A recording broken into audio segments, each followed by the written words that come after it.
Hello and welcome to the second in our tape series. We are going on a guided tour through the Lazeria Map Collection. We do not have enough time to show every map. However, we will look at some very old maps, as well as some new maps, some old map books, and some new map books. Together, we will carefully examine some of the rarest and strangest maps in the world. This program is intended to be scholarly because it is based entirely on fact. However, your own conclusions will determine whether or not you believe what you see is true. It will not take a cartologist to appreciate and understand these maps. However, it would be necessary to have some interest in factual history.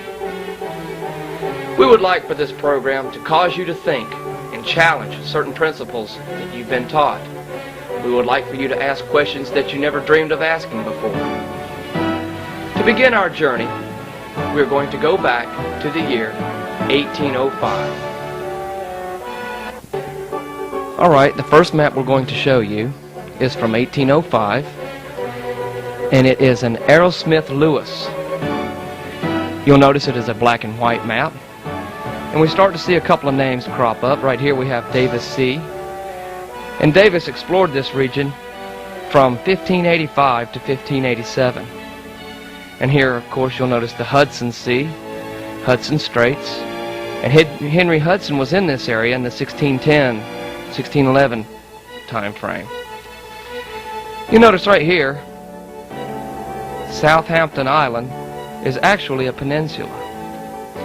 And for some reason, Southampton Island is a peninsula on virtually every map of North America that was done between the years 1650 and 1820. Now, right here we have Greenland, and we have a huge white expanse here, which we're assuming is unexplored, unknown.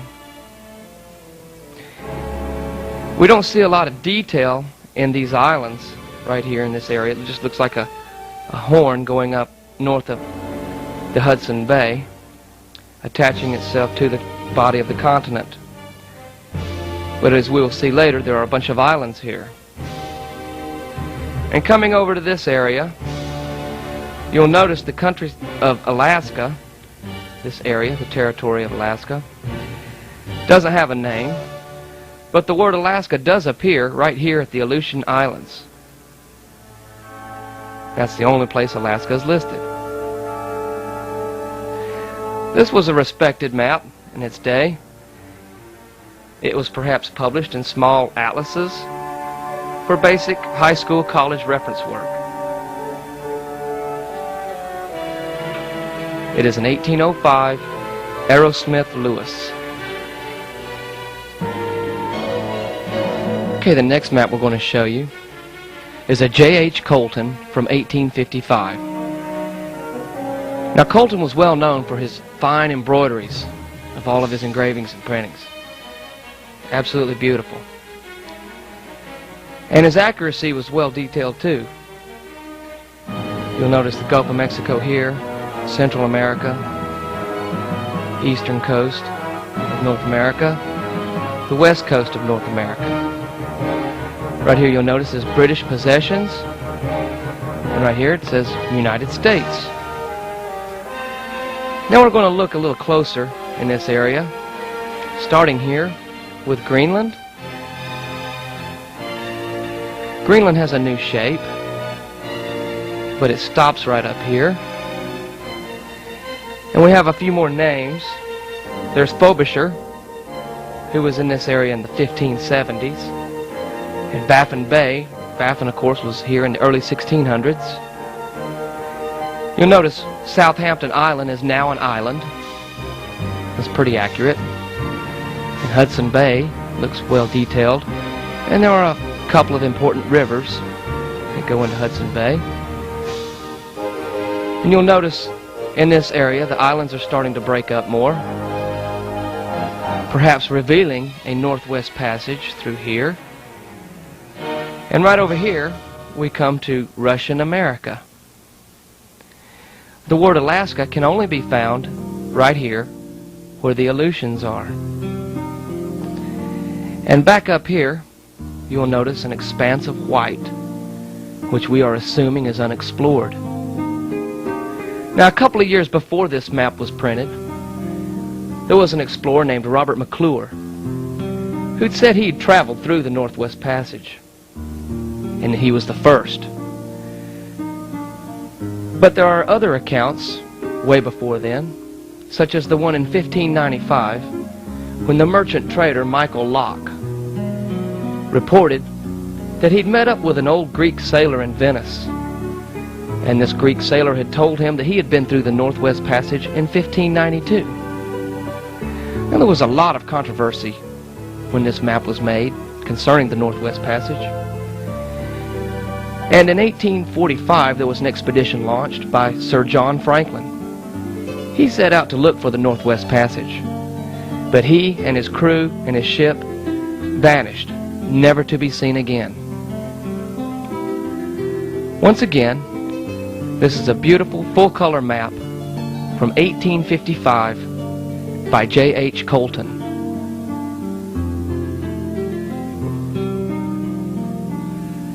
Our next map is a full-color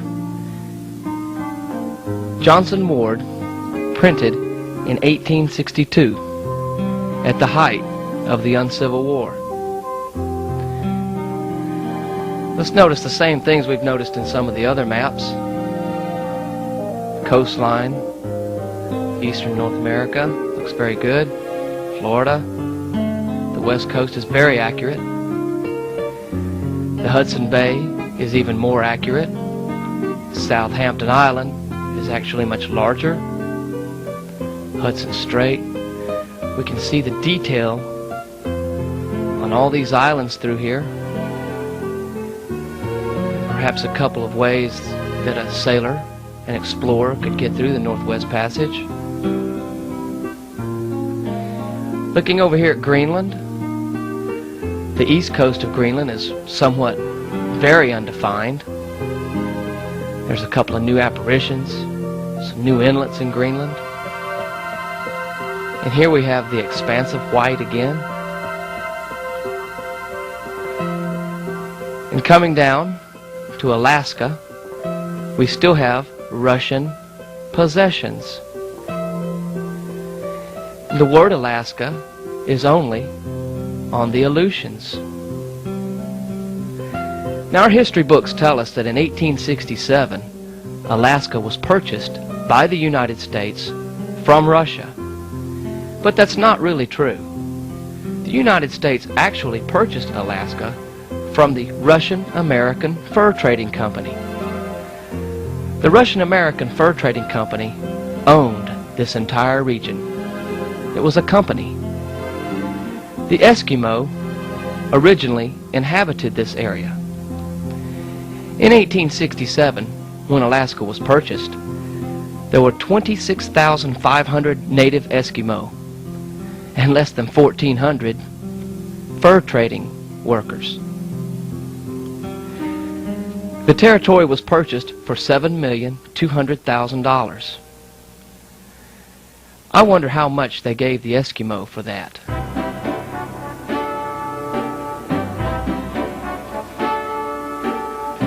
Once again, this is a map crafted in 1862 by Johnson and Ward.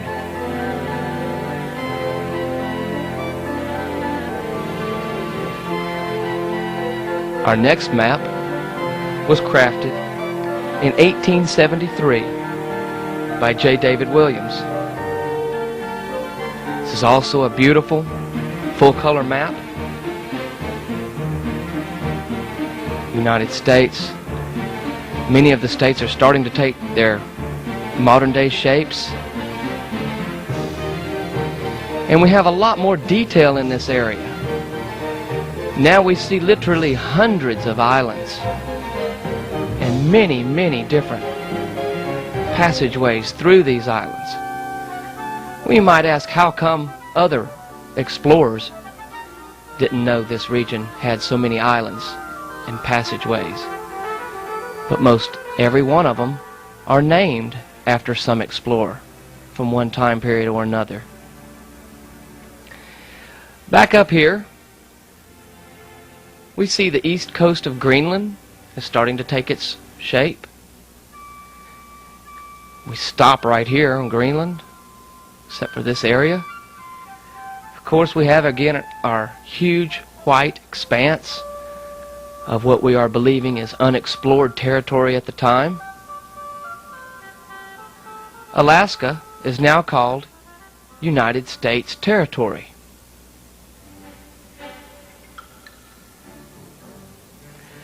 The search for the Northwest Passage at this time kind of took a back seat to the fact that the Suez Canal opened up, and at the same time we are told that explorers ceased to look for the Northeast Passage also. Going back in 1905, Royal Amundsen traversed the Northwest Passage, going close to the North Pole up in the Arctic Ocean. But there are earlier accounts, as well as the ones mentioned previously.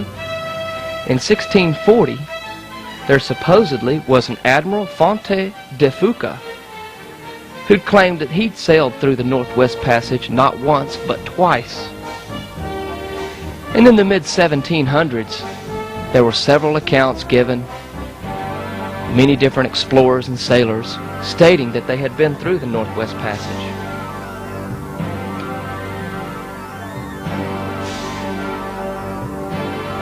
Most every one of the early explorers claimed of seeing open polar seas in this area, vast bodies of water. In 1652, a gentleman named Joseph Moxon recorded that he had met up with a Dutch sailor who had just returned from a voyage to the North Pole, stating that the vessel he was on had achieved 2 degrees beyond the North Pole, where they came upon an open sea. The weather had changed quite suddenly, and his quote was, "It was as warm as Amsterdam in the summer."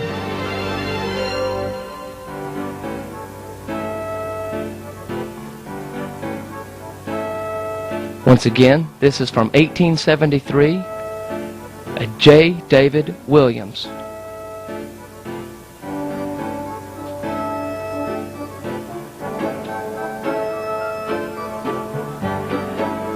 Our next map is of Antarctica. This is a map from 1906. A couple of things of interest. There are many explorers. Here's out of the Cape Horn, originating, coming all the way around here.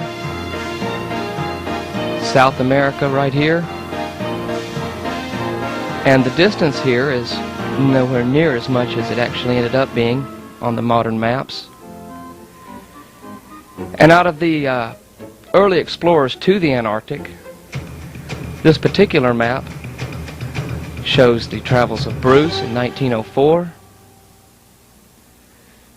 the travels of Scott, his 2 voyages, 1903 and 1902. And as you can see, there were other explorers in here, but for some reason, the coastline of Antarctica is very vague. There's actually places where there are 2 or 3 coastlines. Let's assume that it was because of ice flow and drift and glacial activity. And we're just going to flip this map over.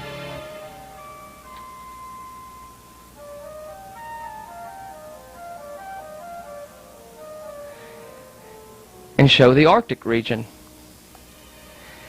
And here we can begin to see all of these explorers here. It wasn't a question at this time in 1906 whether or not there was a Northwest Passage. The elusive Northwest Passage, as well as the Northeast Passage, was no big deal. Had several explorers. There were explorers in this entire area many times over. This map shows Nansen's trip, 1895. Shows Robert McClure's journey, the 1850s. Shows Cagney's journey of 1900. Very intricately done, smaller map. See all these islands down here? Alaska. This is from 1906.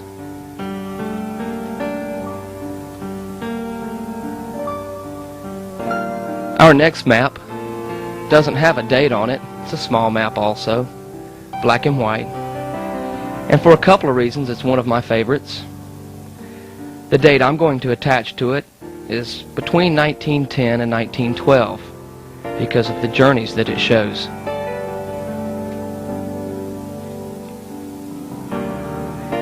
It includes on this map the journey of Peary in 1909. Now, this map indicates that Peary left here north of Greenland and went straight to the North Pole and straight back. I find that extremely peculiar, even by today's explorers, to go straight to a point and then come straight back. It's virtually impossible. Another peculiarity of this and other polar region, North Polar region maps is that they fail to mention the journeys of Frederick Cook. Frederick Cook claimed that he'd gotten to the North Pole before Peary.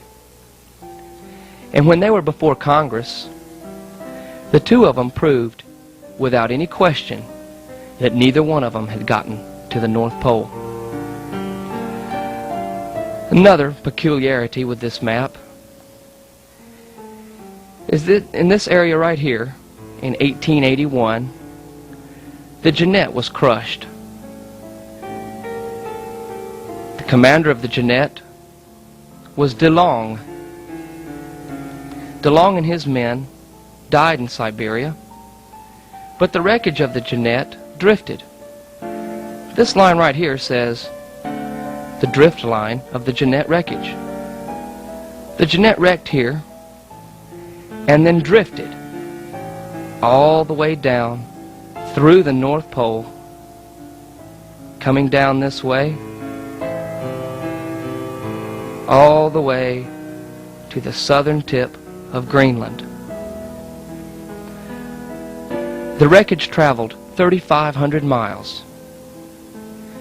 And if we are to believe that this is all polar ice cap, how did this boat, this ship that wrecked, drift 3,500 miles down here?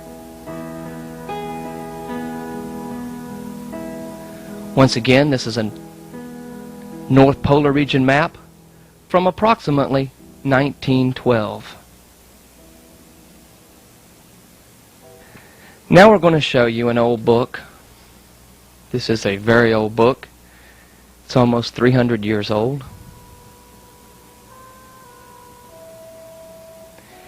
We're showing this because many of our scholar friends wanted to see this when they found out that it was in the collection.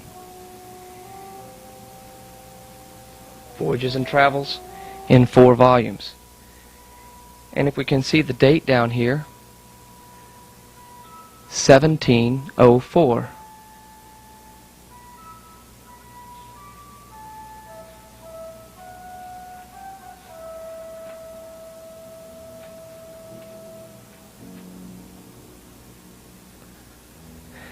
A Voyage Round the World by Dr. John Francis Gemelli Carreri.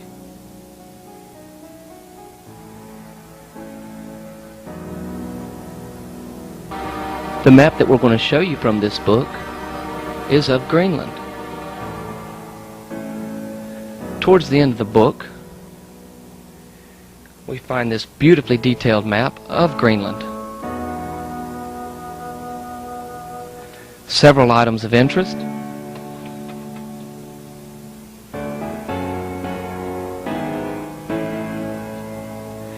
Here's an island which perhaps could be Grönland, Greenland, the east coast of Greenland.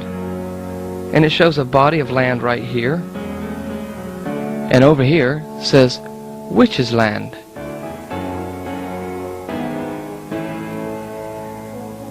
The story in this book is an account of 8 men who were stranded in Greenland for 9 months and 12 days. And there are many, many fascinating stories that these gentlemen recorded. One of the most interesting was when they were starved, on the verge of starvation. They heard something outside their tent, and they ran out and saw a mother bear with her cub.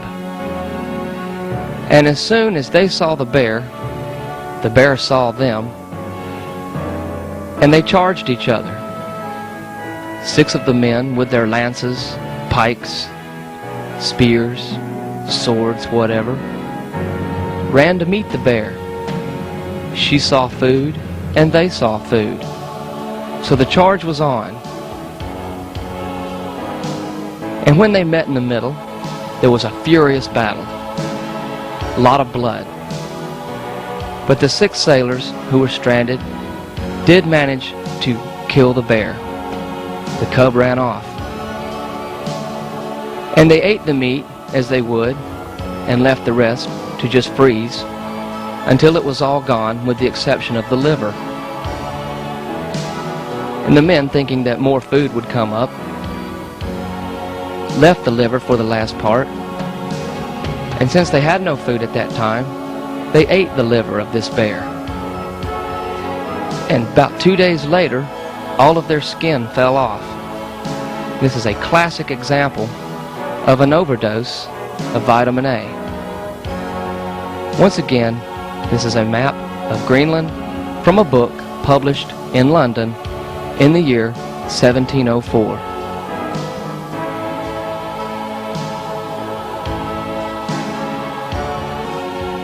Alright, we're going to take a look now for a few minutes at just a typical globe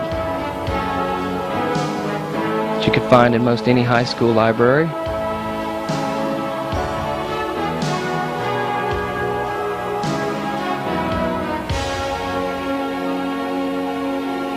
You'll notice Greenland right here. Greenland was supposedly discovered in 1070 by the Nordic explorers, at which time they called it Vinland. But there were also other places in Canada, along the coast here, that at one time or another were called Vinland.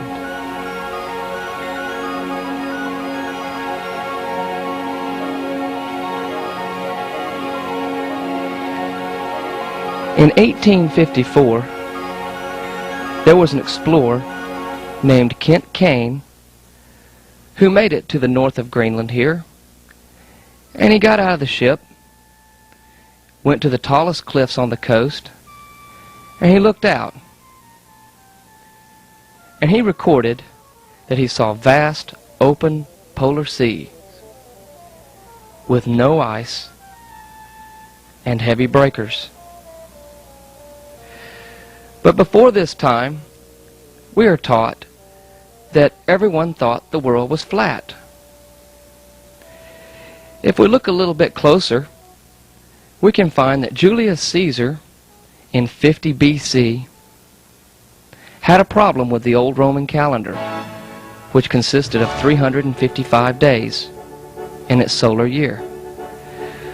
Julius Caesar chose to make the new Roman calendar with 365 days in the year, and every 4th year a leap year was added to the end of February. And what does that tell us? That tells us that Julius Caesar, with his experts, knew that not only was the earth round, but it took 365 days to circumnavigate the sun. They also were fully aware that there were almost 24 hours in a given day.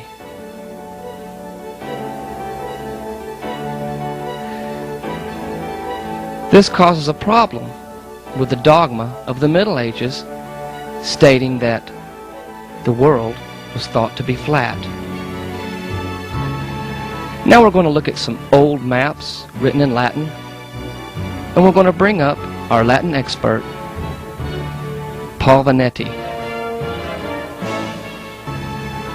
Now I would like to show you a 1507 map printed by Johannes Ruyshe of Amsterdam of the geography of Ptolemy. It is very important to understand that throughout the Middle Ages and late into the 1400s and 1500s, Latin was the predominant language, for Western Europe was run by the Catholic Church, and therefore all intellectuals had to know Latin, and it was the only language for which all Catholic intellectuals could communicate with one another. It is also very important to understand that in the late 1300s there were many prominent Portuguese sailors, and up into the 1400s many from Spain and Holland, who began sailing out into the Atlantic Ocean and into the Pacific Ocean in order to find trade routes to the east. Now, in order for them to be able to navigate, they had to learn basic geography and cartography. And the major cartographic maps they used at that time were those maps coming from the geography of Claudius Ptolemy. Claudius Ptolemy was from Alexandria and lived from 90 AD to 160 AD. Through his brilliancy, he was able to copy a large portion of the globe, and he figured out a method of calculations to put a sphere on parchment and retain accurate measurements. He was able to map out most of Europe, Africa, and Asia, and he was able to calculate degrees latitude and longitude, and he also figured out that the Earth was tilted at 23.5 degrees. So that was back in the 1st century AD, and the world was mapped as if it were a sphere. So therefore, in the 13 and 1400s, all these sailors and explorers knew that the Earth was round. This map is a copy from a Dover Publishing Company book called Claudius Ptolemy, the Geography, and it can be obtained in any bookstore. This particular 1507 map was drawn with all the knowledge of exploration at that time, and all the coordinates that were brought forth by Claudius Ptolemy were included in that map, and any new lands discovered were added. There's some very interesting points in this 1507 map.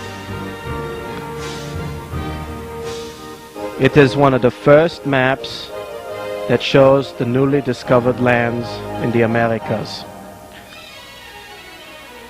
Let us home in on this area down here known as Terra Sancte Crucis.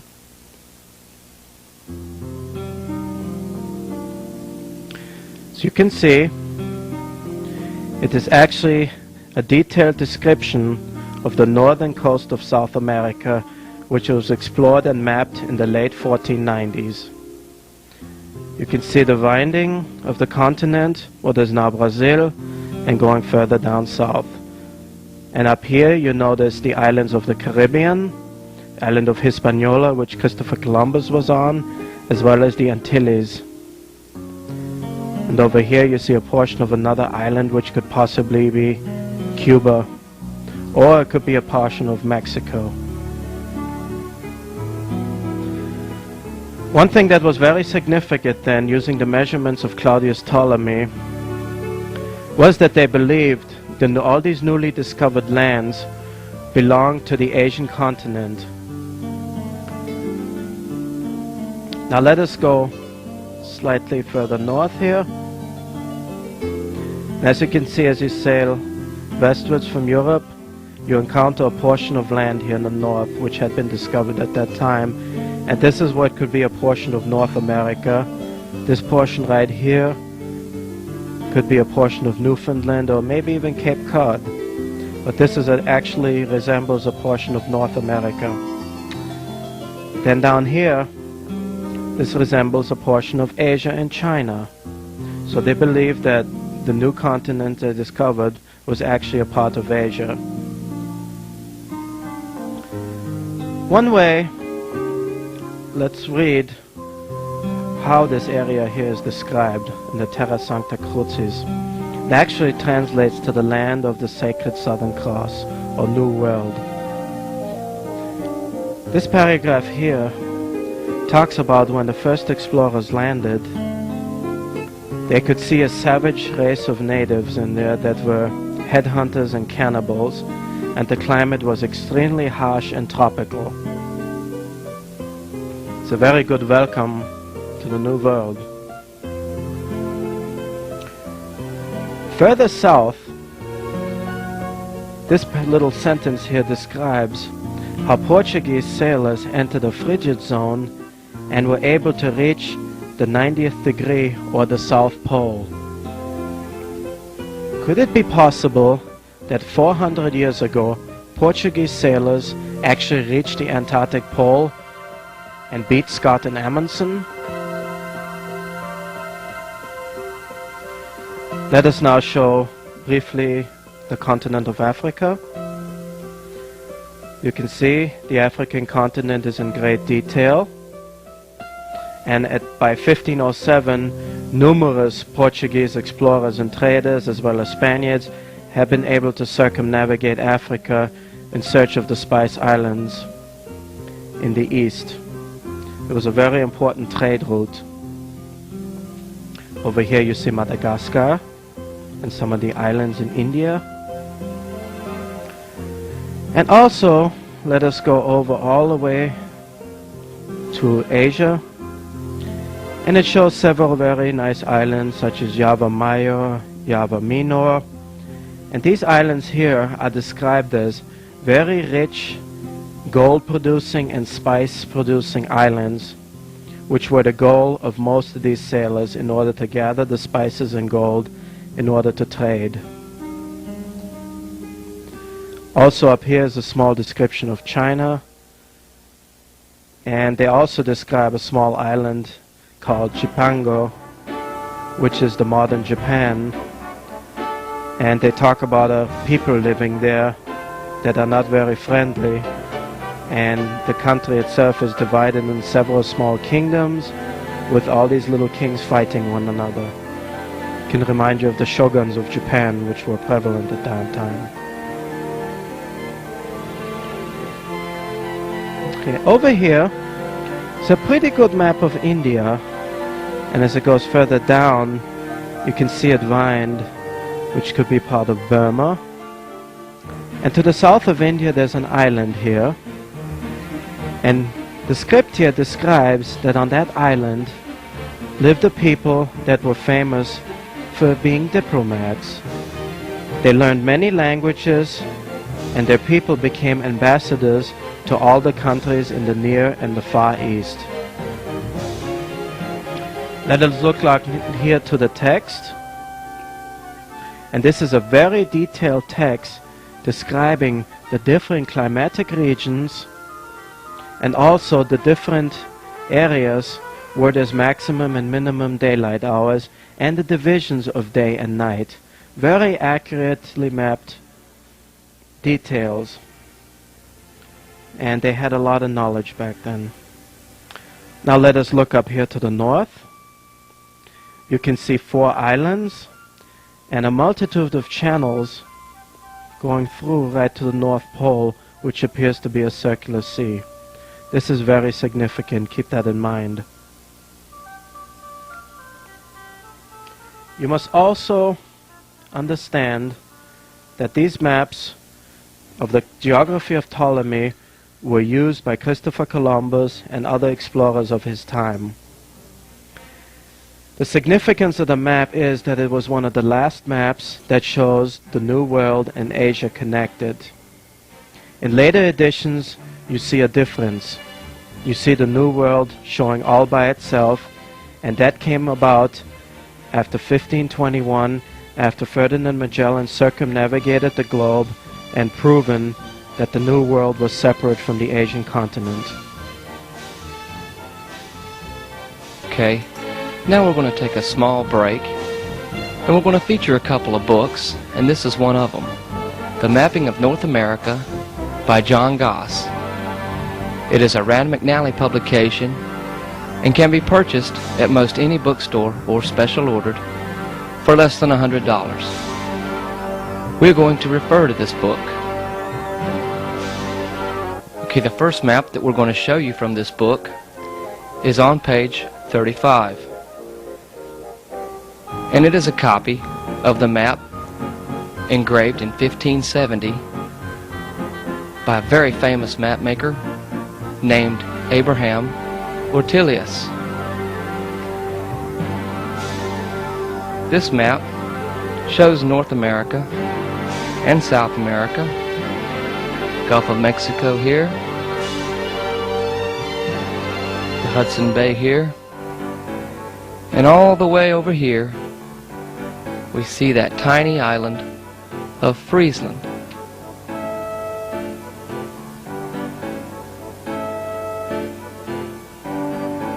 Right here.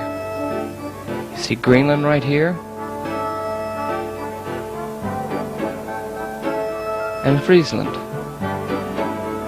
right here in the upper corner.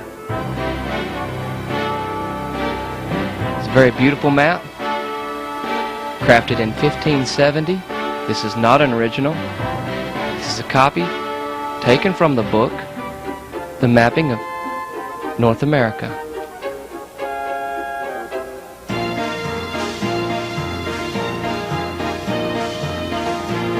Moving right along, the next map we're going to show you from the same book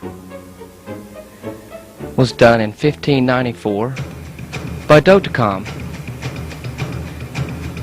Now, a couple of things of significance here. This was a well-respected navigational map, as you can see, with all the lines traversing the ocean. There's a huge, beautiful sea monster right here. And right up here, we're going to look at Greenland first. This is the west coast of Greenland, and the east coast of Greenland going up through here. Right here is Iceland, and right here is Friesland again. You'll notice there are about 13 different cities and towns, places recorded on Friesland.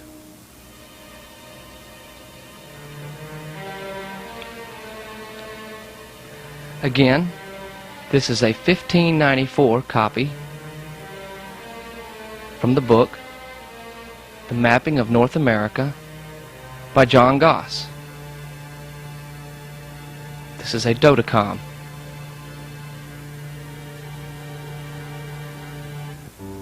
We are also in this presentation going to feature several maps from this book, also by John Goss, The Map Maker's Art, a Rand McNally publication.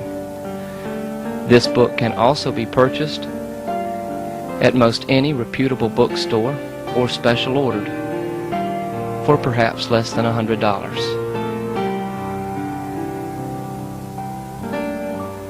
The first map from this book that we're going to feature is found on pages 97 and 98. And we're going to bring into the picture a cartographer of old named Mercator, who lived from the year 1512 to 1594.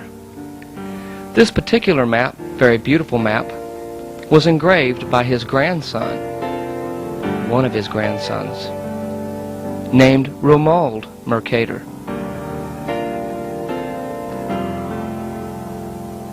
This map was engraved in 1587. Mercator was recognized for his brilliant ability to make maps. He was very highly respected throughout Northern Europe. In 1577, Mercator wrote a letter to Dr. John Dees explaining that there were 4 rivers up in the northern region that had a very strong flow. This flow was inward, towards the North Pole. And when sailors got trapped in these rivers, there was virtually no way to get out. John Dees, will point out, was somewhat of a 16th century Aleister Crowley. He was into the occult and mysticism, magic. He was tried and convicted of using magic. There are many texts on this map of 1587 done by Romuald Mercator, patterned entirely after his grandfather's map of 1569, which at that time was the most famous world map in all of Europe. Now we're going to examine some of these scripts on this map. There is an important difference in this map of the late 1500s to the Ptolemaic maps of the early 1500s. So you notice there is a division of a western and an eastern hemisphere, and you can clearly see that the North American continent is separated from Asia. There's also a discovery recently made at that time of a new southern continent known as Terra Australis. Let us now examine some of the important script on this map. Let us go to New Guinea. This reads that the island of New Guinea is a recently discovered island, and it was once believed that it could have been part of Terra Australis. Below it shows this landmass was named after its discoverer Ferdinand Magellan, and is also called occasionally Terra Magellanica instead of Terra Australis, named after Ferdinand Magellan.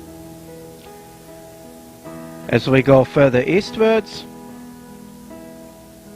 we see a landmass here known as Tierra del Fuego, and it was believed that this southern tip of South America was part of this continent of Terra Australis. Now as we go further to the other hemisphere,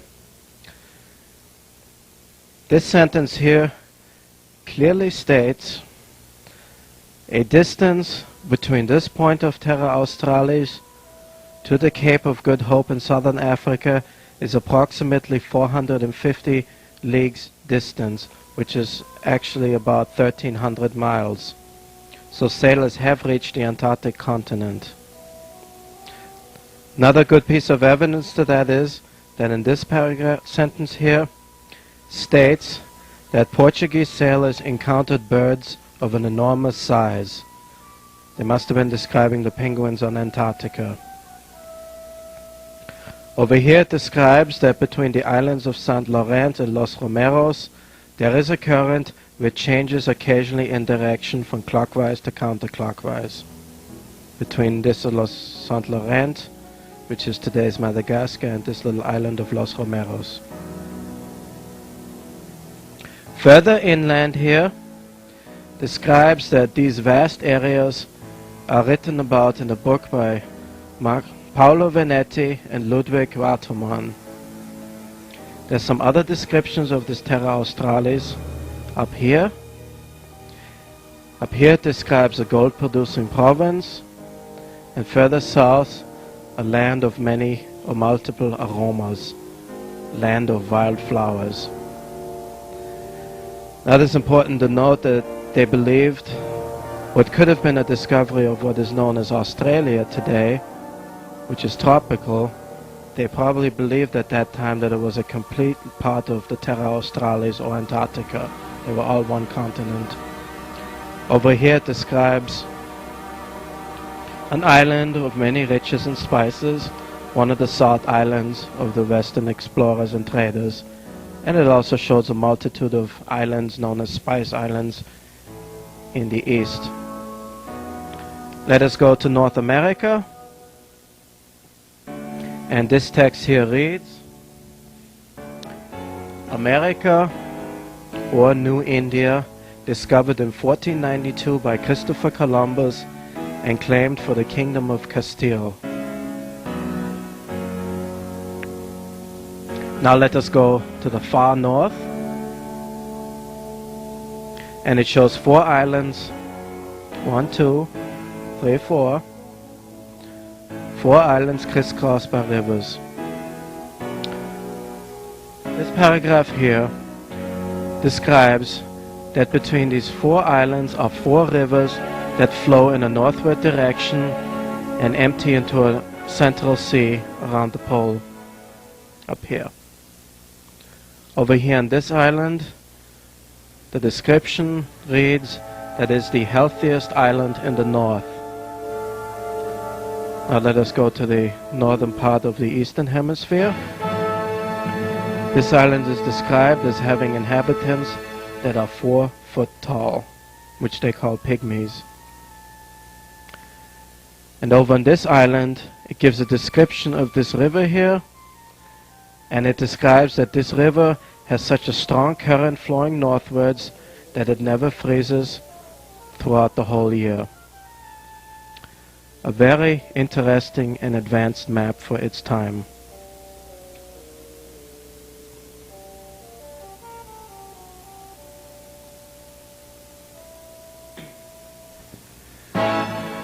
Okay, now we're going to see some more of Gerard Mercator's work. This map is on page 86 and half of 87 in the book Mapmaker's Art. Many significant things concerning this map. It is one of Gerard Mercator's most famous maps. You'll notice this is the northern hemisphere, with the 90th parallel being in the center. You will also notice that there is a navigational meridian placed here. We'll find out why later. You will notice here the detail of the Hudson Bay. And right here,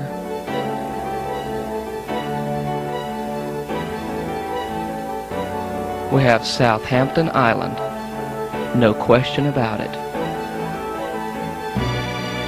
This right here is the northern coast of North America. This is the northern coast coming over to Alaska. Point Barrow is about right here, and this Alaska is upside down, and it is missing the very important Aleutians. It is called the region of California, as was the entire west coast of North America.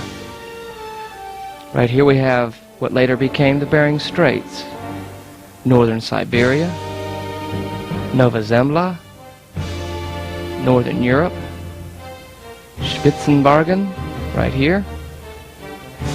And right here we can see a very detailed map, very detailed, very accurate, of the coastline of Norway. And if you look right down here, you can see the tip of Scotland. Iceland is right here. Moving over, we see Friesland again, and we can see also that right here is the 350th meridian line. And we can come up a little bit more. For many years it was believed that Greenland had a large island at its southern tip, which was not true. And here is Greenland. And up here in this corner, the upper left-hand corner of the map, we find again Friesland, but it's in much more detail now. All these wonderful places. There's little castles here, tiny villages, and Friesland is well documented. Now we're going to look at the script contained in these 4 islands, which we will see are called the Bargos Islands, with a mysterious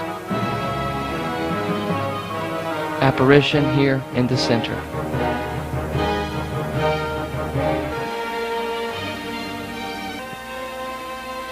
Let me describe to you the script that is on the landmass in the north. First, let us go up here. This describes the North Magnetic Pole. Let us now go to the physical pole. In dead center, it says Rupes nigra et altissima. Describes a very dark and high canyon right in the middle of the pole. Let us now go to this island over here at the top left. It describes that from the ocean there enter 4 rivers that flow northwards into the pole, and there are 19 openings from those rivers into the ocean. These rivers flow northward and empty into the Central Sea, and then empty into the very dark mountain or canyon, and they empty into the inner earth. This canyon is approximately 33 leagues wide, which is, I believe, about 100 miles. Now let us go down here. This describes that this is the healthiest and most fabulous island in the north.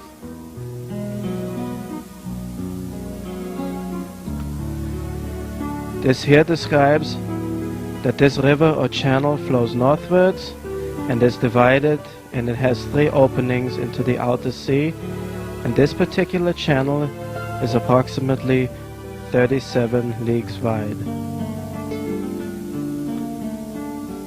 Over here on this island, it describes that here live small people or pygmies about 4 foot tall, which are called skrælingers in Greenland. Now over here, it describes that this particular river, its flow is so great northwards that it never freezes during the year. Over here, it describes that in this part of the north lie the Bargo Islands, which can be read in the book by Paolo Venetti, and they circle the pole in the sea. Another significant thing about this particular river here is that it only freezes 3 months out of the year. It is blocked right there. 3 months out of the year.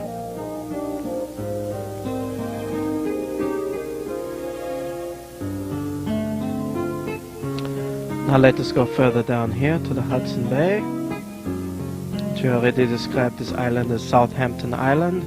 It describes that this particular sea is made of fresh water, and its extent is unknown to its natives in Canada. A very detailed map by Gerard Mercator.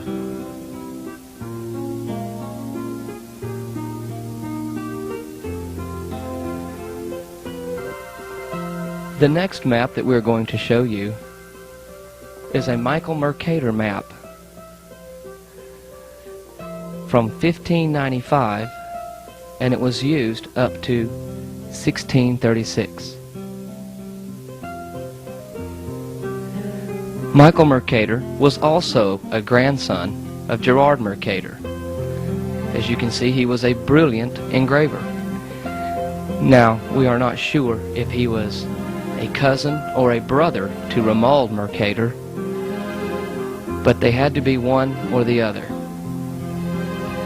Many significant things of this map.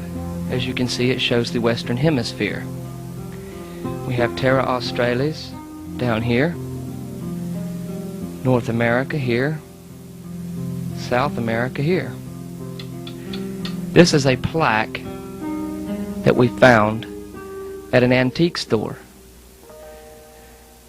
No one there knew what it was, but we did, and we picked it up very cheap. The script in the New Guinea section is virtually the same as what we read you earlier. The script here in Terra Australis is also the same. You can see the space between the two getting wider. We have the same script up here in North America concerning Christopher Columbus. Up to the north, once again, we have the Bargos Islands. And over here, we have a script that tells how the Amazon River had been completely discovered and mapped. Once again, this map was printed in several different editions from the year 1595 up to 1636. This is indeed one of the latter renditions of the map.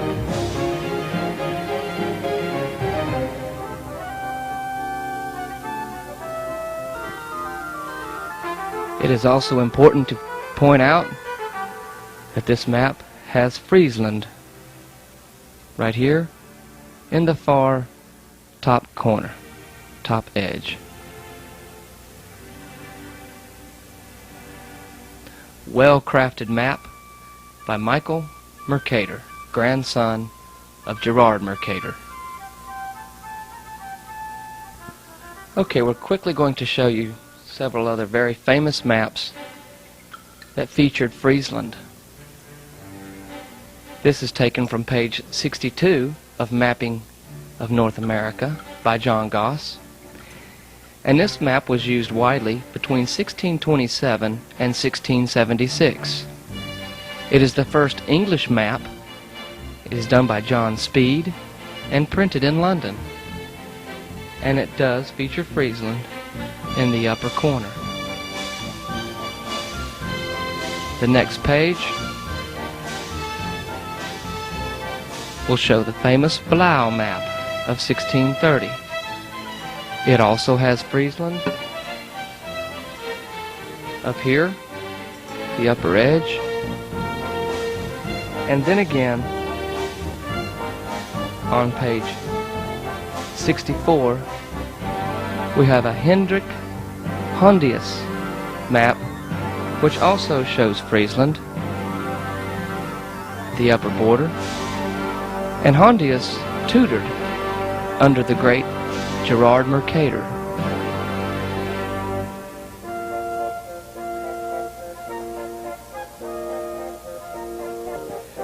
Now we're going to enter into the picture a very famous engraver and one of the most controversial figures of his time, Mathias Quadus.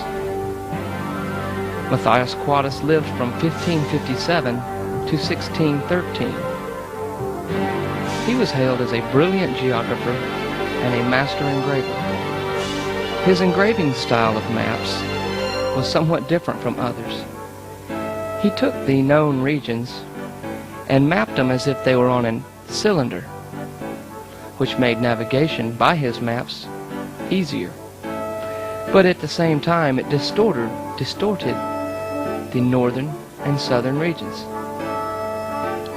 There was a gentleman named Bussemacher who printed his maps for him in various atlases, and they operated out of Cologne, Germany. This map was crafted by Mathias Quadus in the year 1600.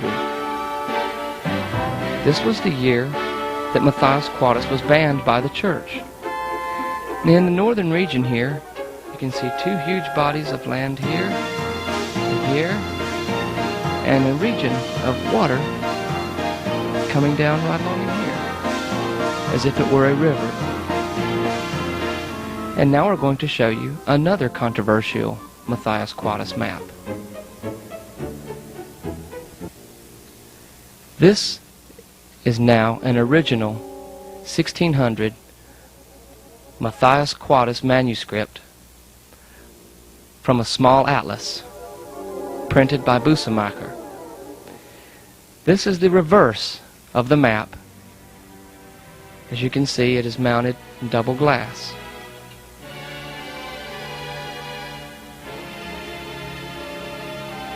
This is Terra Australis. There are many significant things concerning this map. It is actually two maps. This right here shows the Straits of Magellan, which are called Magellanicum. This right here is Terra Australis, but it actually looks more like Antarctica we know it today. Right here we have New Guinea. And this region right here to the north was called Terra del Fuego. And this right here is the northernmost tip of it, this being the Cape of Storms, South America. And as was true with many of the Mathias Quadus maps, he enjoyed putting as much information on the front of the map as he possibly could. And we're going to examine this legend right here and point out some facts as they were interpreted then. Each one of these scripts, captions, is numbered to a corresponding position on the map. This is area number 1. Area number 1 reads, "These regions are extremely vast, as written by the foreigners Paulus Veneti and Ludwig Vottelmann." Now going down here to number 2, we find the gold-bearing province. And right above that it says beach. Right here at number 3 is the land of many aromas. Number 4, right here, this being Africa and Madagascar.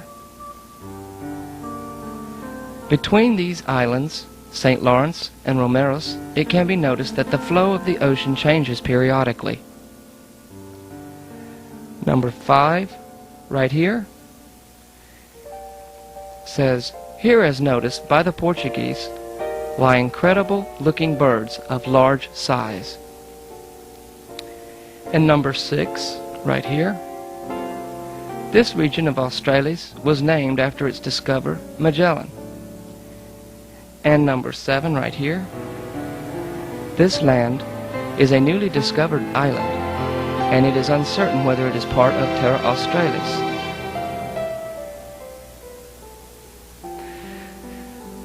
Shortly after this map was pressed, engraved, printed, whatever you prefer, Mathias Quadus was banned by the church for a time of making maps.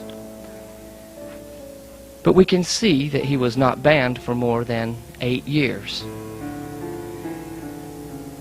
Now we're going to look at the map that started all of this absurdity in our journeys back through time. This is again from 1600, an original Mathias Quadus engraving printed by Bussemacher in Cologne, Germany. This map comes from a different atlas printed in 1608 by Bussemacher, scripted by Mathias Quadus. The reverse of the map explains in great detail many aspects of the Arctic region. We will read some of this as it is translated from Latin momentarily. Now we are going to show you the front of this original 1608 map done by Mathias Quadus.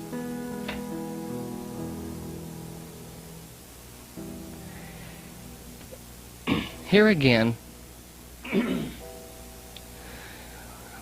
we have a rendition of the Northern Hemisphere.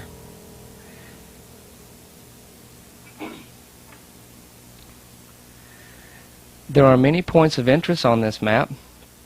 Many of them have already been covered. As you perhaps noticed with the Terra Australis map, much of the script that we translated had already been used on Mercator maps and other maps as well. This particular map goes into more detail concerning the North. And we are going to begin reading script with this paragraph right here. For your convenience, we have turned the map on its side. and it begins like this. Friesland is said to be larger than Ireland, and was unknown to the ancients. The climate is extremely harsh. Inhabitants do not have any fruits, but live on seafood. Furthermore, many of them have sailed throughout the ocean and brought their loaded ships to all maritime European cities and to many nations of Africa and Asia.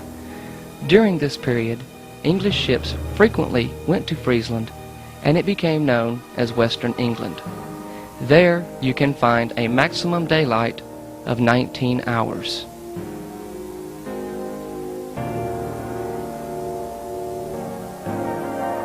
Now we have turned the map upside down, showing the paragraph on the other side, which says, Greenland is an island which is quite unknown. Its inhabitants live off of winged game and fish. There exists a mountain just like Etna, which constantly erupts and emits rocks in the form of hot cinders, which when cooled become weak walls, and when water is thrown against them, it makes great lime or potash. In this same place, there is a hot spring, which its water is being used by a neighboring monastery of the Monachar order for the use of heating and cooking of food. It snows 9 months out of the year, during which time very little unfrozen land is visible.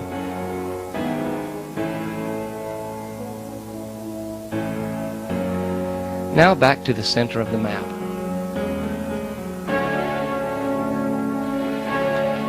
We're going to start with this section here and read exactly what it says. 4 channels break up the island, and they produce 19 mouths or openings to the outer ocean.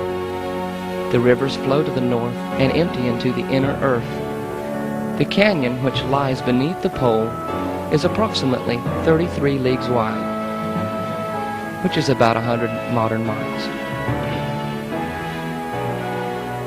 The next section right here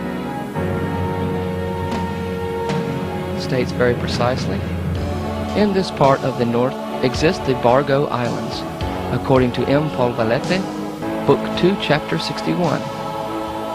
These islands always rotate around the North Pole, and the compass needles always point to the south.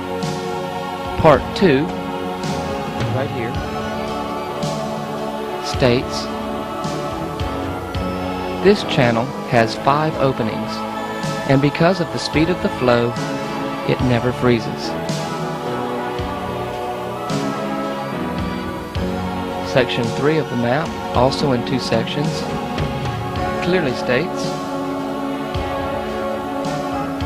this island is the best and healthiest of the entire north. This channel is composed of 3 openings, which are frozen approximately 3 months out of the year. Its width is 37 leagues, or roughly 111 modern miles. Section 4, right here. Here live pygmies, which are 4 feet tall and are called Skrælingers in Greenland. The script in the Hudson Bay is also identical to several of the other maps, stating this is a freshwater sea and its extent is unknown to the natives of Canada, which we are assuming at that time were the Eskimos. Now on the back of this map, the script is quite complete. A lot of Greek mythology on how this area came to be. And we're going to start with the line that reads like this. Now to the main point. The large island is almost the shape of a circle, which has at its center a sea, which in its center lies the great dark canyon. Right there. This major island is partitioned into 4 smaller ones by 4 rivers flowing in a cross-like formation from the ocean into the central sea. And they contain numerous small openings into the ocean. The descriptions on this map differ greatly from others, which only outline the well-known regions and do not mention this polar area.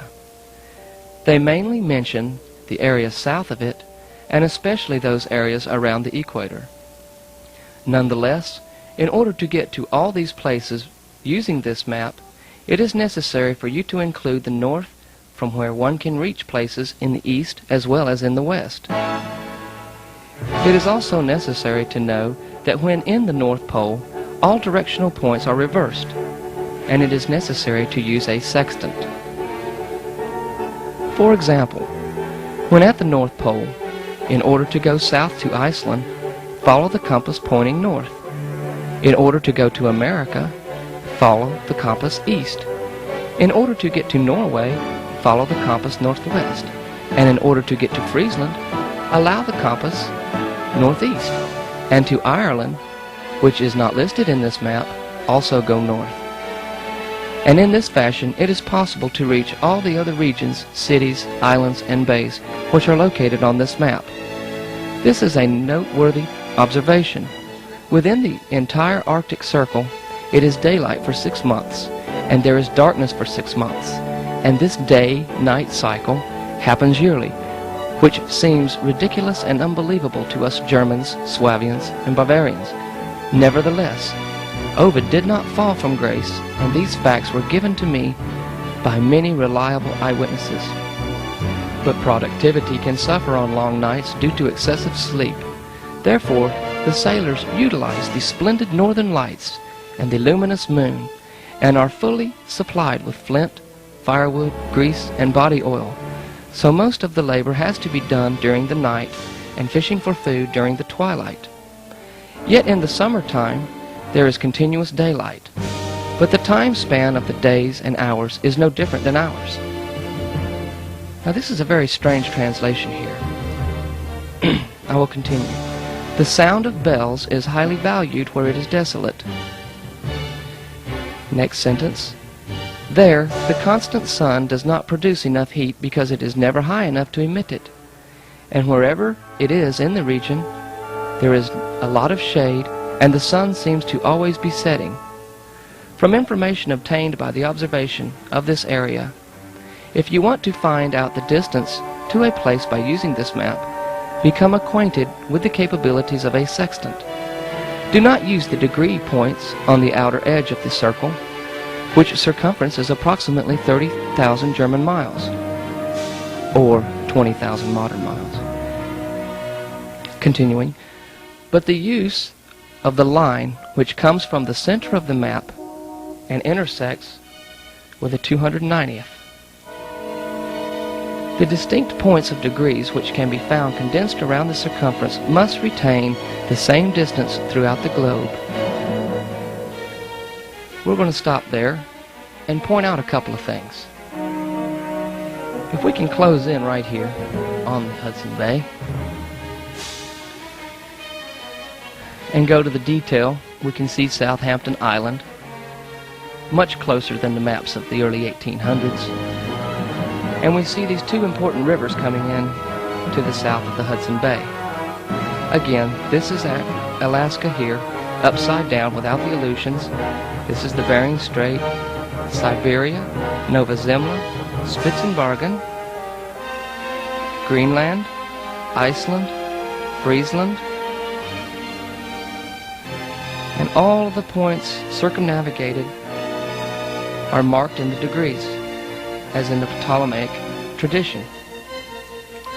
If someone were going to put on a map the depths of the Hudson Bay, they would have had to have come up this way and gone down into the Bay region from the north and completely explored this area to know that there were two important rivers that came into the Hudson Bay here. There is virtually no other way that it could have been done. With the detail of this map going down to Norway, again you see the fine detail of the Norwegian coast, and we can see just the tip end of Scotland right here. It is called Scotia. Iceland is very close to the way it exists today. Here is Friesland. And up here in the far right-hand corner of the map, we have a very good picture of Friesland. Now it is much more detailed.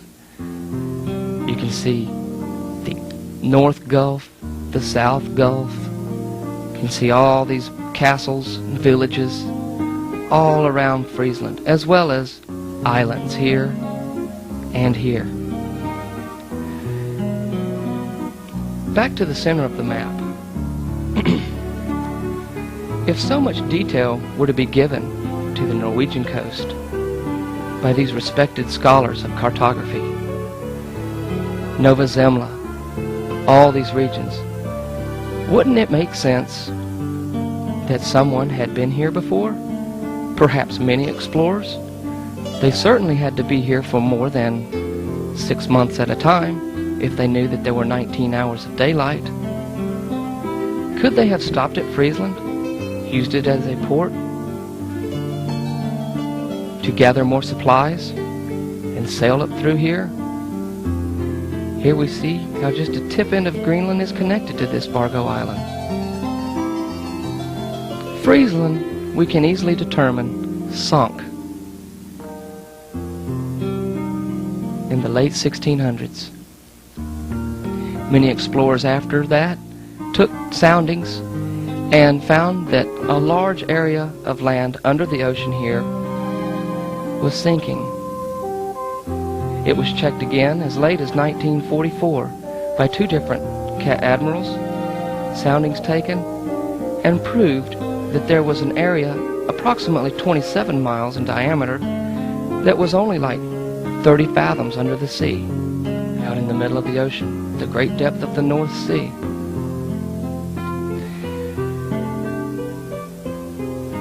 The historical map books indicate that Friesland was never a place, that it was mythological. And it was a figment of our imagination. But we have conducive evidence that states different. And oddly enough, out of all the maps that we have seen in this presentation, the Bargos Islands are perhaps the most mysterious. These Bargo Islands are never accounted for by any of the gentlemen who write such books as having been mythological or having sunk or anything, other than the fact that we received from our textbooks that this entire region is covered with polar ice. Now perhaps if there was indeed a hole in the center of the earth, at the top, at the North Pole, is it possible that we could see this on a modern map? Say perhaps a map taken from space? Let's examine the most modern map that can be purchased at any bookstore at a very cheap price and see what it has to offer.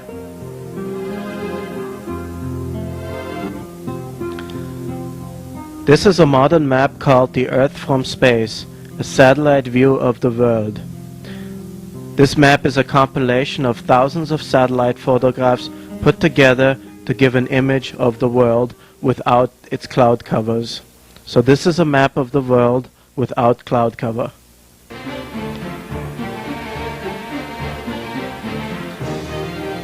Now here on this map, let us take a look and see if we can find similarities to the Mercator map and the Quadus map of the Arctic area. One thing I would like to point out, that this map clearly shows a northwest passage. Just come in here and you have a nice choice which route to take. Let's take this route here. I don't see any ice blocking my way. So therefore, this one of the most modern maps today shows that the Northwest Passage exists. Now let us examine the Arctic area. Let us look for evidence of a central sea, or possibly of this blue sea described in the Mercator and the Quadus maps. Let us begin over here. All we see is a white patch of supposed ice. Let us home in over here. I find this spot very peculiar. It is like looking at a circle from a side view. This is a little stripe of blue in there. It is like looking at a circle from a sideways angle. It could be actually a blue sea. Let us look for other evidence. You notice to the north here, there's an open sea area. Let us go further and further and further.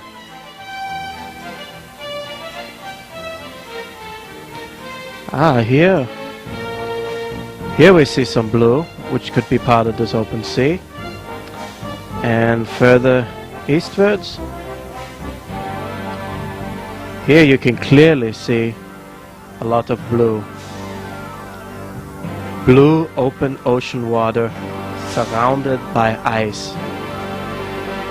If this Arctic here was just an ice cap and it was so cold, why would there be blue open seawater smack in the middle of ice? This can only explain that it must be warmer at the pole, or else there would not be open water. This is from the most modern satellite map of the world.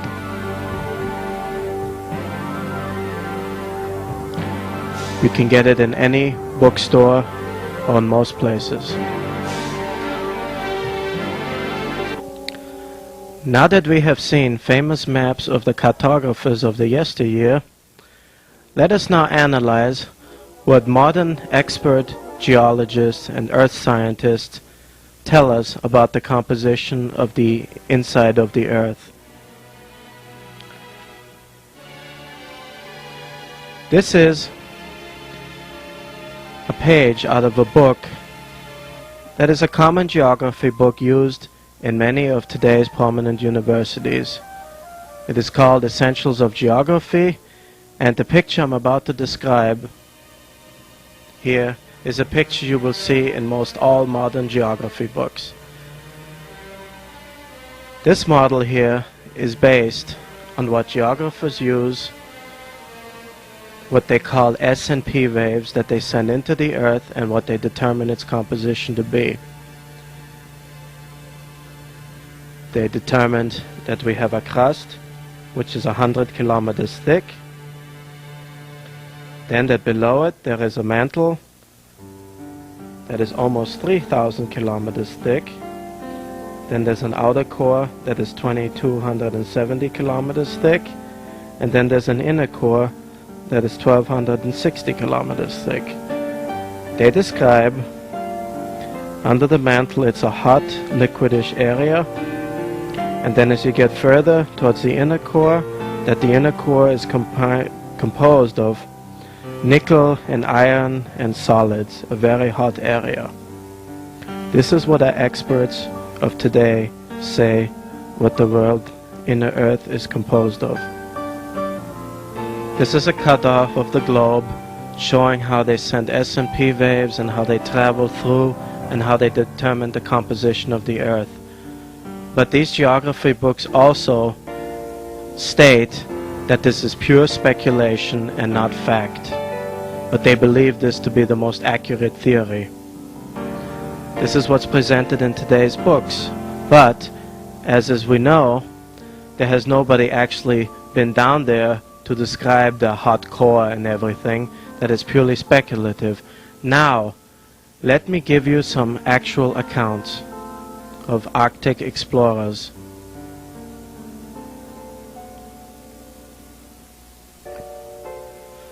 This is a quote from Lieutenant Hooper, Royal Navy, in an expedition from 1849 to 1850. He says, "I've heard the aurora borealis, not once but many times, not faintly and indistinctly, but loudly and unmistakably, now from this quarter, now from that, now from one point on high, and another time from one low down. At first it seemed to resemble the sound of field ice, then it was like the sound of a watermill, and at last like the whirring of cannon shot heard from a short distance.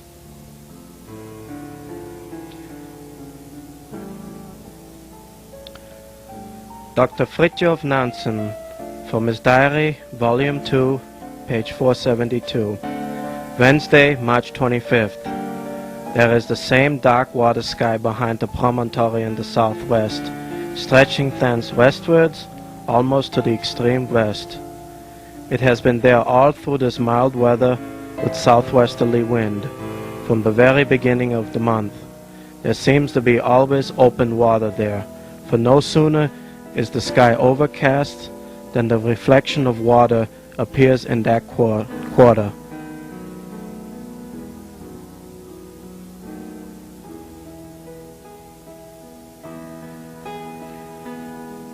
The explorer Kane writes in his diary, "As the surface of the glacier receded to the south, its face seemed unbroken with piles of earth and rock-stained rubbish, till far back in the interior it was hidden from me by the slope of a hill. Still beyond this, however, the white blink or glare of the sky above showed its continued extension."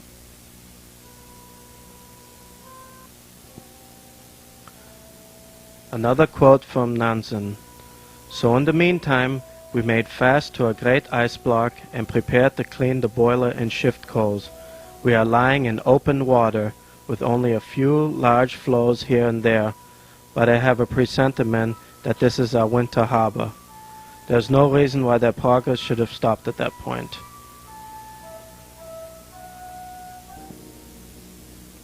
Another quote from Nansen.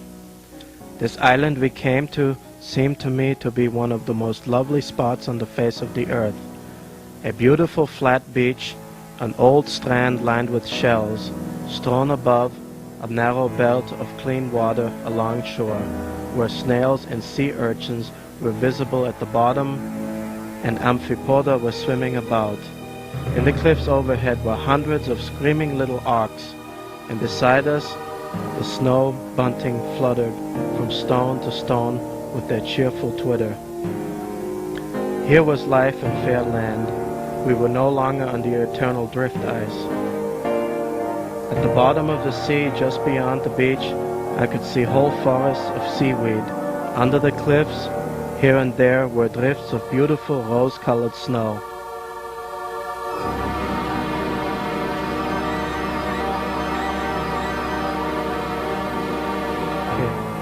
Another quote by Franklin.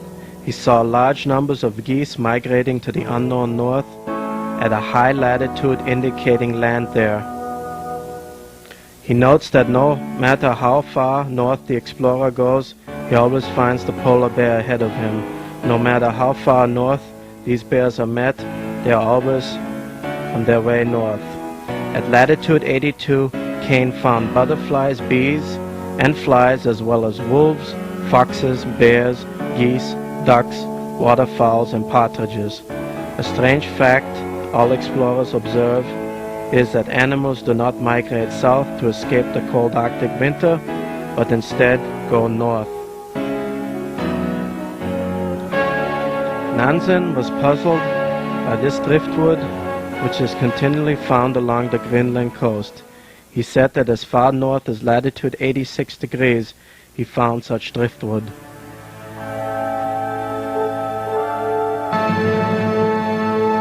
Another account by Dr. Nansen on the occasion when the compass went haywire.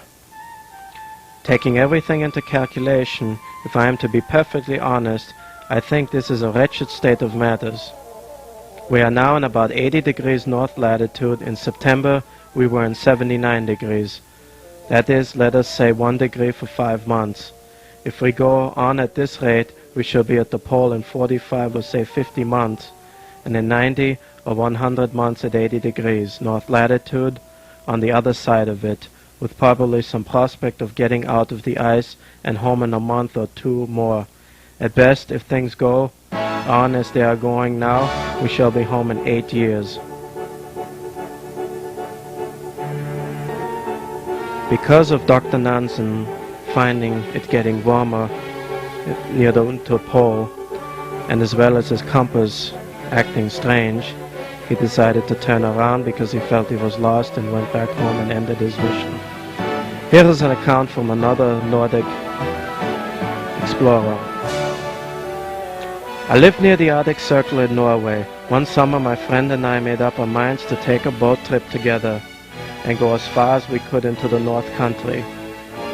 So we put 1 month's food provisions in a small fishing boat, and with sail and also a good engine in our boat we set to sea. At the end of 1 month we had traveled far into the north, beyond the pole and into a strange new country. We were so much astonished at the weather there. Warm, and at times at night it was almost too warm to sleep. Then we saw something so strange that we both were astonished. Ahead of the warm open sea, we were on what looked like a great mountain. Into that mountain at a certain point the ocean seemed to be emptying. Mystified, we continued in that direction and found ourselves sailing into a vast canyon leading into the interior of the earth. We kept sailing, and then we saw what surprised us, a sun shining inside the earth. These men eventually sailed into a land in the interior of the earth. They encountered many gigantic people and animals and a very advanced civilization. They spent their time there for a year before they returned back home. A Welshman, Walter Mapes, in the latter part of the 12th century, in his collection of anecdotes, tells of a prehistoric king of Britain named Hela, who met with the Skrælings, who took him beneath the earth.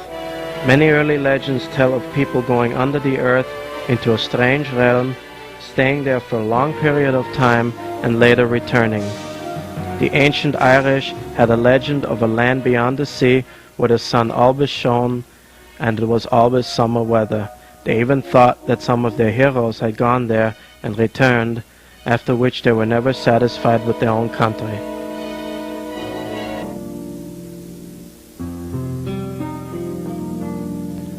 With all the information that we've presented to you, all the speculation and the facts supposedly based on speculation, if there were an inner world, is it possible that an explorer or two had gotten down through the well-traveled waterways, the islands that were so well documented again and again? Is it possible that an explorer had gotten to the inner world and made it out and actually mapped the inner world? We think it is. And behold, Schlaraffenlande. This is an extremely unusual map. The cartographers and cartologists do not know really what it is of, other than they say it is a fantasy map. Our dealings with experts have taught us time and time again that when an expert does not know what something is, he dogmatically states that it is fantasy. But is this map fantasy? Let's look at a couple of aspects concerning this map. First of all, the origin of this map is somewhat questionable. It is a map crafted by George Mathias Suetter, who lived from 1668 to 1757. This particular map was printed in 1740. It had supposedly reached Suetter's hands in the early 1730s, where he held on to it before he published it in his atlases. It is scripted in Old German, not Latin. Suetter's masters always scribed in Latin, for Suetter always scribed in German, making him one of the first cartographers that used German as his language. Suetter also commanded an excellent authority mapping Northern Europe and North America.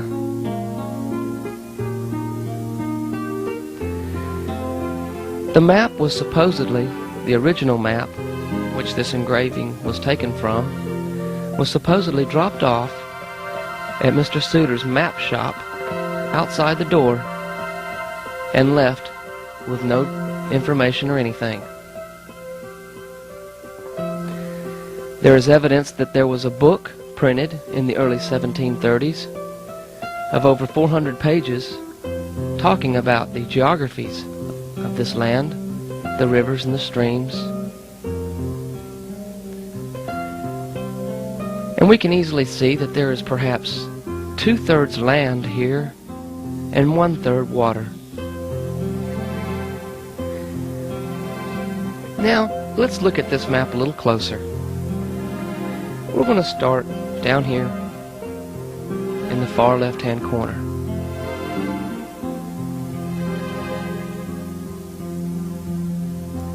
You will notice not one, not two, but 3 measurement graduations. This is very important, as why would someone include 3 measurements on a map that was supposedly mythological? Nowhere on the map is indicated as fantasy. It is, however, spoken of as utopia. The land area to the top is all happiness, virtue, heavenly, spiritual. And as we come down, the map gets more satirical, and bad, evil becomes prevalent. And then we have a lot of sadness, and we have grief, and we have terror, horror, and evil towards the bottom. The cities, the countries, the names of the provinces all indicate this. But could that have been because of an imposition of language difference? Could the names come from a phonetic sound-alike rather than a true meaning? Up in the top, we see several different places where scripting is.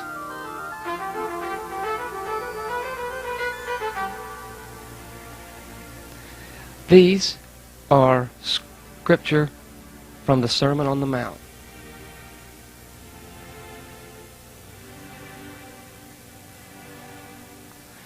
They exist here, here, here, and over here, here. And right here in the center, we have New Jerusalem. This would indicate that Mathias Suetter was not Catholic, that he was Protestant, given also to the fact that he used German instead of Latin, which was still widely recognized as the language of maps. We'd also like to point out at this time that this map is on page 335 of the Mapmaker's Art book by Rand McNally, which can be purchased at most any bookstore. It's page 335 and 336. Now, part of the reason why cartographers think this is a fantasy map is because of the meridian lines across the top and the bottom. But here in this corner, we start with 360, 370, 380, 390, 400, 10, 20, 30, 40, all the way up to 540. Now we showed you on earlier maps of the northern hemisphere plainly where there were 360 degrees, and then we came back to 0 and started again. And could this be 360 here? And since the craftsman of this map didn't know which way to go, he just added to what he thought an inner Earth would be. Wouldn't it make sense that he just started from where he knew was a finite point and continue? The equator across the middle in proportion to the Tropic of Capricorn and the Tropic of Cancer, appear much more close in, thereby indicating that the map scale is somewhat thrown off. But is it possible that this map is just simply inverted? It almost gives the appearance of being inverted, the way the lines come up this way with the sharpness of the angle.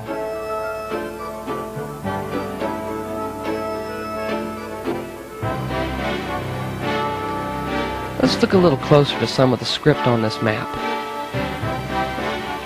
Down here, we can close in. Supposedly all the script on this map is satirical. Right here it says, in these waters the fishing for mackerel and herring is good. We would say that that was significant. And let's come over to this line right here, which we find very, very interesting. It is a description of this island right here.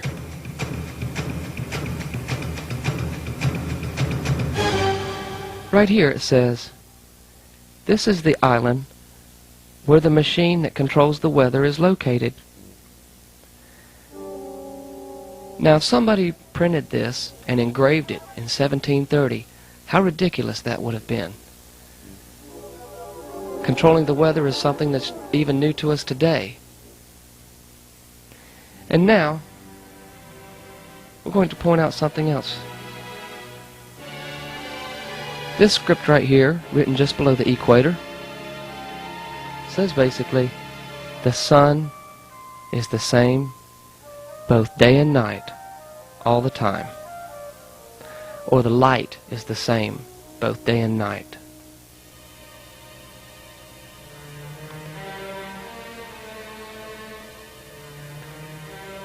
None of the books indicate what the legend here says. Down in the far right hand corner. But we're going to read this. We're going to look at it and see what it says there. Let me translate to you what the script in this box says. Script right here describes a utopian map of the newly discovered Schlaraffenlande. This land was often spoken of, but never actually located. Also makes a comment that this ridiculous fantasy land supposedly is composed of many kingdoms which have all the different vices of life within them, and that this map was delivered by anonymous authors. The Schlaraffenlande, often spoken of, but never located, or nobody knows where it is. If we look at this map here, this so-called fantasy map, could this map here give a clue of how to get to the Schlaraffenlande? I believe it does. Let us take a look at this. As you notice, this looks like a very high mountain. And notice the rivers flowing right into the mountain.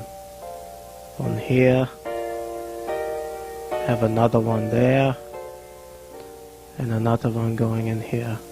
All these rivers flowing right into the mountain.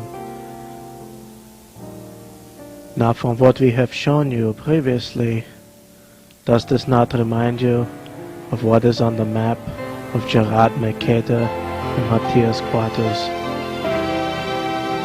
This might be a clue of how to get to the Schlaraffenlande, and that this is a map of a portion of the inner world.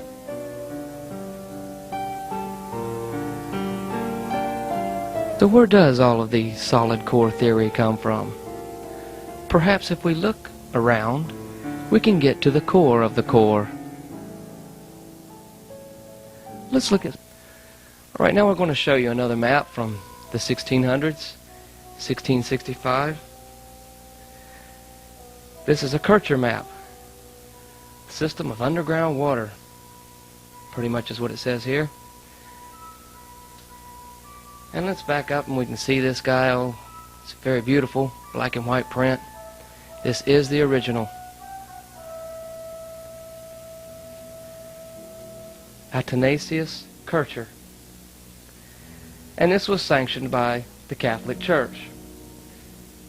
Kircher was a Jesuit scholar. And basically what we have is down here a description of the subterranean water system. The chain of events happens like this. The ocean drains into the center of the earth, and then there's an immense heat source here. Water heats up, pushes to the outside, to the tops of these mountains, where the water then cools and then flows back down through the valleys as rivers and streams, back into the ocean, and then the cycle continues. This was a dogma presented and sanctioned by the Catholic Church. We also want to point out at this time that the year after this map was printed, in 1666, Kircher was presented with the Voynich manuscript from the University of Prague. They gave it to him in hopes that he could break the code. But he was unable to translate the manuscript, so he sent it on to the Jesuit college. And remember Dr. John Dee, the 16th century occultist? He also had the Voynich manuscripts. He couldn't decipher them either. And he later became Queen Elizabeth I's secret agent, her private attaché liaison. And when he sent her private letters, he always signed them 007. Let's look at another Kircher map. Now we have the sister map to the one we just showed you. This basically says what lies beneath the mountains and volcanoes, or the system that lies beneath the mountains and volcanoes.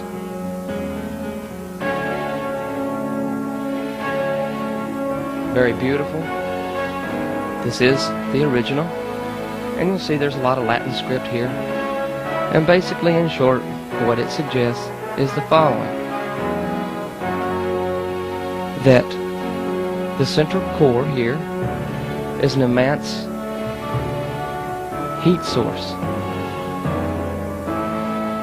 And there are subcores, or subordinate cores, that heat up the gases, build up pressure, and push them out to volcanoes. Now you may ask, how could the Catholic Church have so much say-so over the political dogmas and how they affect what people think? But Copernicus, who lived from 1473 to about 1543 or so, stated that the planets revolved around the sun. He caught hell from the church, them saying that this was not scriptural. And also, again, Galileo, who lived 1564 to 1649, also said the sun did not rotate around the earth.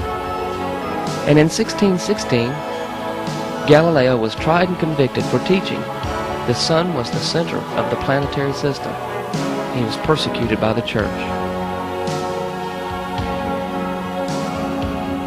We have done our very best to present to you documented history, gleaning a lot of information from The Mapmaker's Art by Rand McNally, John Goss, also the mapping of North America.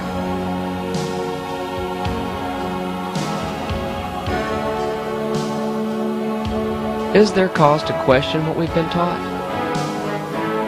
Is it possible that there is another side to the story? We think so. And we hope you enjoyed this presentation. Thank you.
You managed to stay with us this long. We've got a bone we want to throw at you. What you're looking at is the oldest copy, the oldest manuscript in the world that details the continent of Atlantis. This is also from the mid-1600s by Kircher, the Jesuit scholar. We didn't feature it tonight or in this presentation because we could have spent 2 hours just on it. And it's still being transcribed from Latin, and we don't really believe that you would have believed it. So it's just a bone. If you can back it up there, not only do we have that, but out of the same book, we have 10 pages of documents, all in Latin, and all totally unbelievable. And now we're going to just take a cruise through the rest, some of the other maps included in the Lazeria library, and we'll be enjoying the music of Fred Shendel and Glasshammer.